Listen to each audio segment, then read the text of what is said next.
అతిథులకు, ఉపాధ్యాయ బృందానికి, నా ప్రియమైన చిన్నారులకు 79వ స్వాతంత్ర దినోత్సవ శుభాకాంక్షలు. ఆంగ్లేయులు ఎన్నో సంవత్సరాలు మన దేశాన్ని పరిపాలించారు. అయితే వారి పరిపాలనలో మన దేశం నిర్వీర్యమైంది. సుసంపన్నమైన భారతదేశాన్ని పేద దేశంగా మార్చారు. ప్రజలను బానిసలుగా చేశారు. ఎన్నో అరాచకాలు, అకృత్యాలు భారతీయులపై చేశారు. ఆ రాజుల యొక్క అనైక్యతల ఫలితంగా భారతదేశం వారి హస్తాగతమైంది.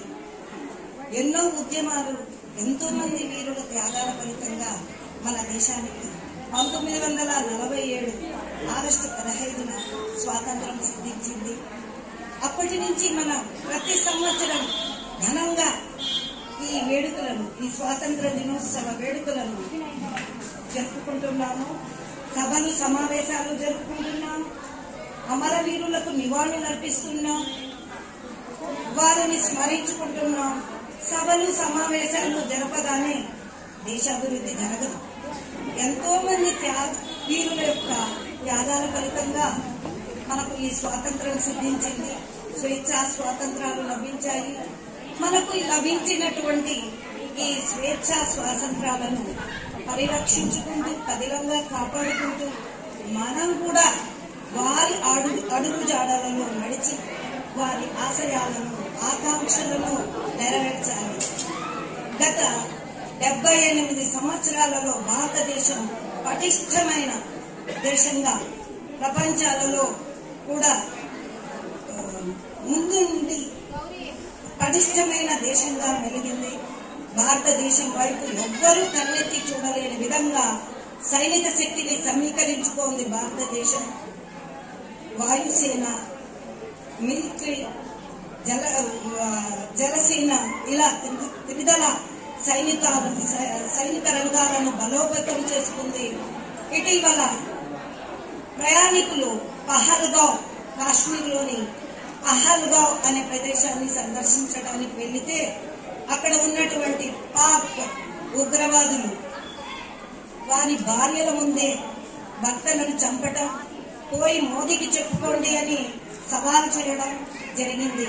మోదీ గారు కూడా గట్టిగా దానికి జవాబు చెప్పారు. ఎవరి సింధూరాన్ని అయితే వాళ్ళు తుడిచివేశారో ఆ సింధూర్, ఆపరేషన్ సింధూర్ అనేటువంటి దాని ద్వారా వాళ్ళకు గట్టిగా జవాబు చెప్పారు. 40,000 సైన్యం ఈ ఆపరేషన్ సింధూర్ లో పాల్గొని స్త్రీల యొక్క సింధూరాన్ని తుడిచివేసినటువంటి పాక్ ఉగ్రవాద శిబిరాలను నేలమట్టం చేసి మనమేంటో, మన భారతీయ సత్తా ఏంటో ప్రపంచానికి తెలియజేసింది. ఎంతో శాస్త్రవేత్తలు కూడా మంగళయాన్, చంద్రయాన్ ద్వారా ప్రపంచంలో ఎంత శాస్త్రీయతను సాధించిందో భారతదేశం నిరూపించి చూపించింది. ఇంకా సాంకేతికంగా ఐఐటిలో మన వాళ్లే అగ్రగామిగా ఉన్నారు.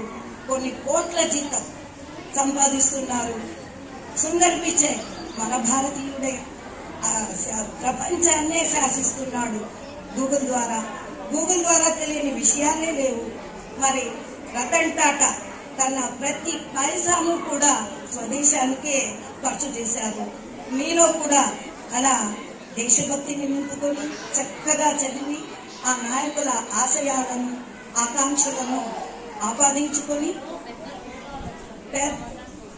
ఉన్నతంగా ఎదగాలని, భారతదేశ అభివృద్ధికి పాటుపడాలని కోరుకుంటూ ప్రసంగాన్ని ముగిస్తున్నాను. ఇంతటి సదవకాశాన్ని నాకు ప్రసాదించిన